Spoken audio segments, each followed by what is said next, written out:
All right, hey everyone.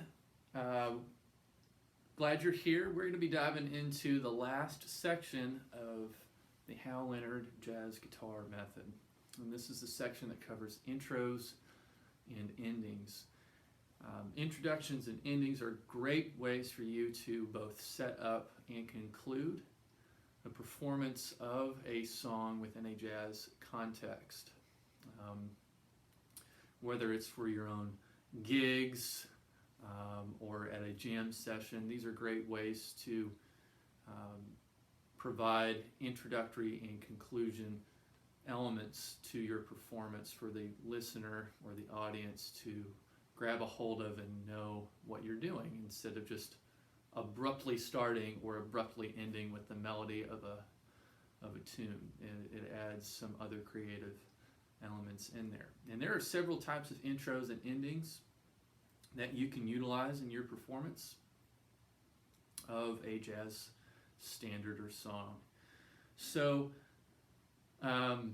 most of these intros and endings are not going to be included in the fake books that you might have or other printed sheet music. These are commonplace devices that are used by jazz musicians all around the world, and by the time you learn them, you will have them internalized and you can set them up and use them interchangeably with whomever you find yourself playing with. So let's move on to other intros where we can use pedaling techniques. One such technique is to do a pedal tone on the 5 chords. So a pedal tone is just a constant tone that stays, it's usually in the low register, that you can move other chords around on top of that tone. So a really common one that we like to use in a jazz context is to play the 5 chord, but instead of just playing a plain old dominant 7th chord with just the root, 3rd, 7th, 5th,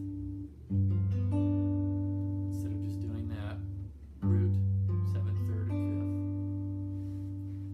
5th, we can play a sus chord. So what we're actually doing is we're using the 4 chord on top of the 5 root note.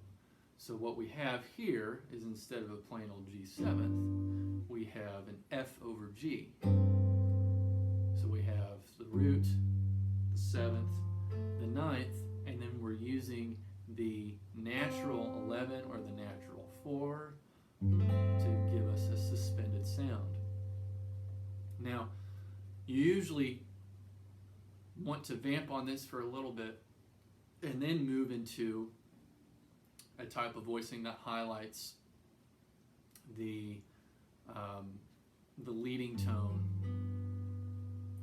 that then resolves into your 1 chord, right? Because that's our strongest sense of resolution. Okay?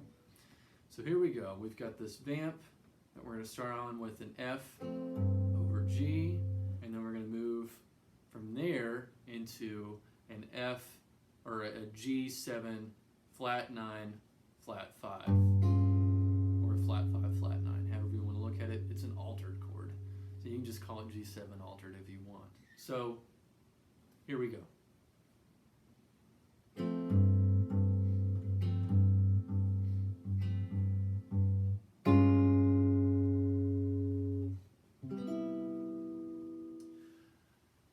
Now let's talk about endings. Endings are great, and endings are crucial. And if no one's on the same page in a jam session or on a gig, you can go through a really great performance. Everyone's had killing solos, the rhythm section is just super hot, but then you botch the ending. And it's like, oh, okay. So here are some tried and true endings that you can use. One common way of doing it is to just tag the last 4 bars like 3 times. We call that a triple tag ending, where you just tag the ending and you watch the band leader, or if you are the band leader, you've got to give clear signals on when you're actually going to resolve to the last chord of the song. So you can tag those last 4 bars and keep cycling through it. A lot of singers will do this. They'll usually hold up a hand signal. This is taken around again. You'll just go back to the last 4 bars. And then they'll usually hold a fist up to say, all right, this is the last time I'm singing this. Let's resolve it. Let's move on to other types of endings that are intrinsic to specific artists. One that is immediately recognizable is one that was done by Count Basie. And Count Basie was known for having a very specific and precise way of comping for his band. He was coming out of the Strad piano tradition, which was based on lots of movement. You've got lots of flourishing going on in the right hand of the piano, and you're moving a lot of figures in the left hand. And it's utilizing more of a virtuosic, almost Baroque style of introducing lots of counterpoint within the playing, and it's really busy. Count Basie took that and he stripped that down. And a really great example of this is in how he would end his tunes. So we've translated this for guitar, but you would most commonly hear this played in the upper register of the piano. So what I'm going to do, we're going to start off here in the key of F. We're going to do a 2-5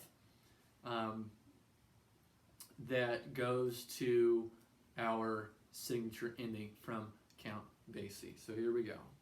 1, 2, 1, 2, ready, go.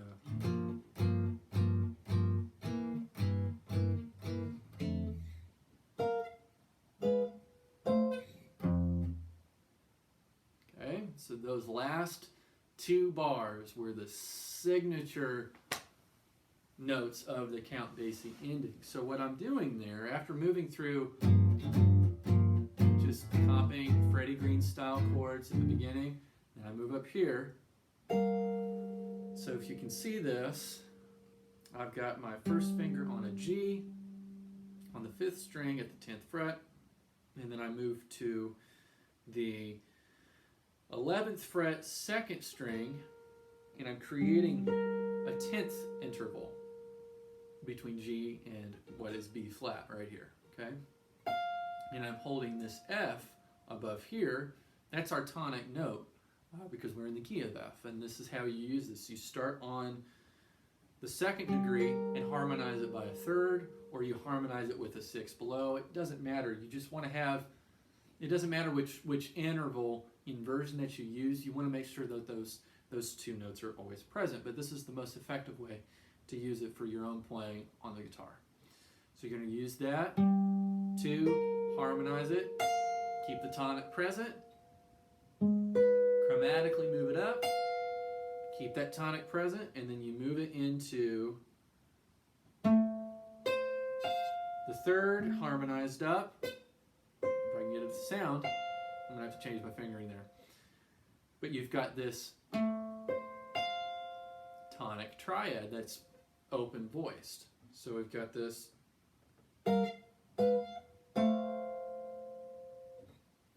figure right there. So it's really great. Let's play through that again. And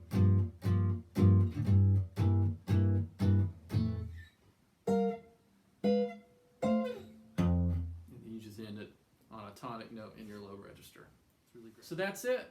Those are some introductions and endings that you can use in your own performance contexts. I hope you've learned something useful from this lesson tutorial coming from this last section of the Hal Leonard Jazz Guitar Method. You can use these interchangeably in your own playing, and I would encourage you to come up with some other ways of providing variations against what you've learned thus far. So, take care.